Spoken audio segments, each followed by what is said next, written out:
فجر کے بعد قاضی نوح نے مبارک کے چہرے کو دیکھا، دیکھنے کے بعد ان کی آنکھوں میں خون کی لکیریں اتر آئی، ان کا چہرہ سرخ ہو گیا۔ مبارک کے پاس گئے، کہے مبارک میں اپنی بیٹی کے پاس گئے، کہا بیٹی تمہارے شوہر کا چہرہ وہ چہرہ نہیں ہے جو پہلی رات گزارنے والے شوہر کا چہرہ ہوتا ہے۔ بیٹی کہتی ہے ابو جان انہوں نے رات مجھ سے کوئی گفت و شنید بھی نہیں کی، مجھے ہاتھ تک بھی نہیں لگایا، بس مسلح دے دیا، کہا لو اس کو پوری رات عبادت الہی میں گزار دو، ادھر میں بھی تیرے آگے عبادت الہی میں گزار دیتا ہوں۔ پوری رات ہم لوگوں نے عبادت الہی میں گزار دی۔ مبارک کا جیسے ہی بیٹی نے اتنا کہا، قاضی نوح کا چہرہ اور سرخ ہو گیا، ان کی آنکھوں میں خون کی لکیریں اتر آئیں۔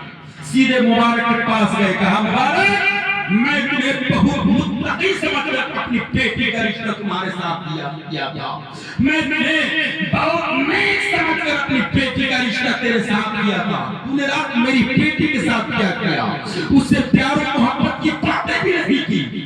اللہ اکبر، اتنا سننا تھا۔ مبارک کہتے ہیں قاضی صاحب آج ہی نہیں صرف رات ہی نہیں گفت و شنید کیا، اور گفت و شنید میں نے پیار و محبت کی باتیں نہیں کی بلکہ آج بھی نہیں کروں گا، اسی طرح سے 40 راتیں اور گزریں گی۔ اللہ اکبر، قاضی نوح اتنا سنتے ہیں، فرماتے ہیں مبارک 40 دن کوئی خاص بات ہے کیا؟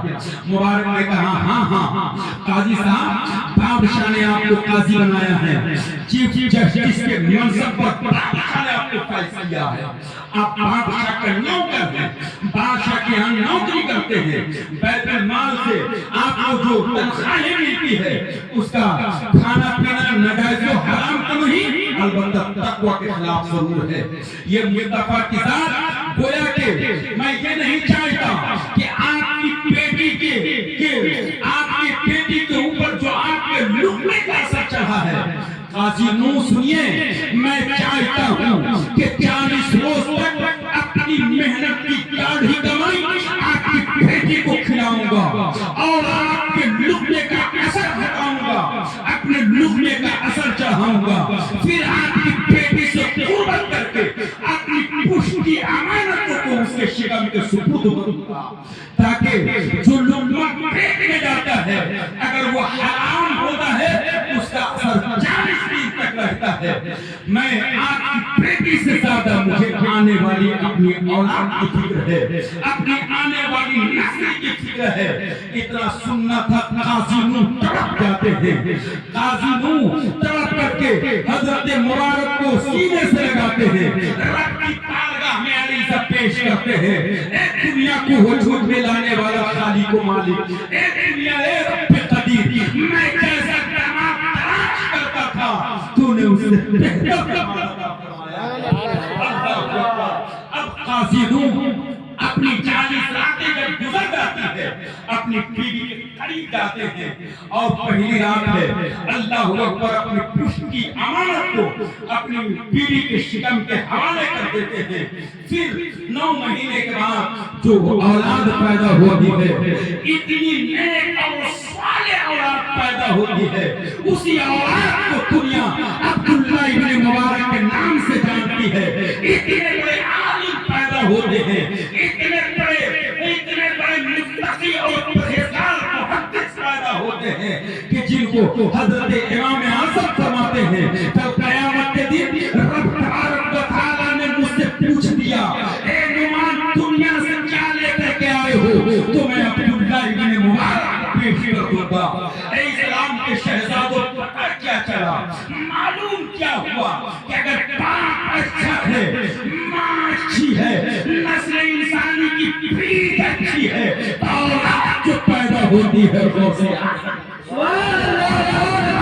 ملت پیدا ہوتی ہے، اولاد مجاہد ملت پیدا ہوتی ہے، اولاد اعلیٰ حضرت سرکار پیدا ہوتی ہے۔ اس لیے اے لوگوں اپنی اولاد کو پڑھاؤ، اپنی بیٹیوں کو پڑھاؤ، اپنے بیٹے کو پڑھاؤ. اپنے ماں باپ کے ساتھ بس میں 2-3 منٹ میں اپنی گفتگو کو ختم کر دوں گا. اپنے ماں باپ کی عزت کرو, شریعت کے مطابق شادی بیاہ کرو. جب شریعت کے مطابق آپ شادی بیاہ کریں گے کوئی بوال پیدا نہیں ہوگا. آپ کی بچی پڑھی لکھی رہے گی, جب سسرال جائے گی اڑوس پڑوس کی عورتیں دیکھنے آئے گی, کوئی ناک کے زیور کو دیکھے گی, کوئی کان کے زیور کو دیکھے گی, کوئی ہاتھ کے زیور کو دیکھے گی. وہی عورتیں کوئی جب آگے بڑھیں گی تو کبھی واشنگ مشین کو دیکھے گی, کبھی کولر کو دیکھے گی, کبھی فریج کو دیکھے گی. وہی عورتیں جب اور آگے بڑھیں گی دلہن کو دیکھے گی تو یہی دیکھے گی کہ دلہن کبھی رکوع کبھی وضو کر رہی ہے, کبھی رکوع کر رہی ہے, کبھی قیام کر رہی ہے, کبھی سجدہ کر رہی ہے, سلام پھیر کر نماز پڑھنے کے بعد سلام پھیر کر دعائیں کر رہی ہے. اے مولا اے پالنہارا, اے دنیا کو وجود میں لانے والا خالق و مالک, میری ساس بے نمازی ہے, میرا شوہر بے نمازی ہے, میری نند بے نمازی ہے, میرا شوہر بے نمازی ہے, سسرال بے نمازی ہے, سب کو نمازی بنا دے. کچھ دنوں کے بعد وہ گھر جنت کا گہوارہ بن جائے گا. اپنے اولادوں کو پڑھاؤ. وآخر دعوانا ان الحمدللہ رب العالمین, استغفر اللہ ربی من کل ذنب واتوب الیہ. میں بھی پڑھتا ہوں, آپ بھی پڑھ لیں. لا الہ الا اللہ. ٹھیک ہے, پکا جگہ بات کر.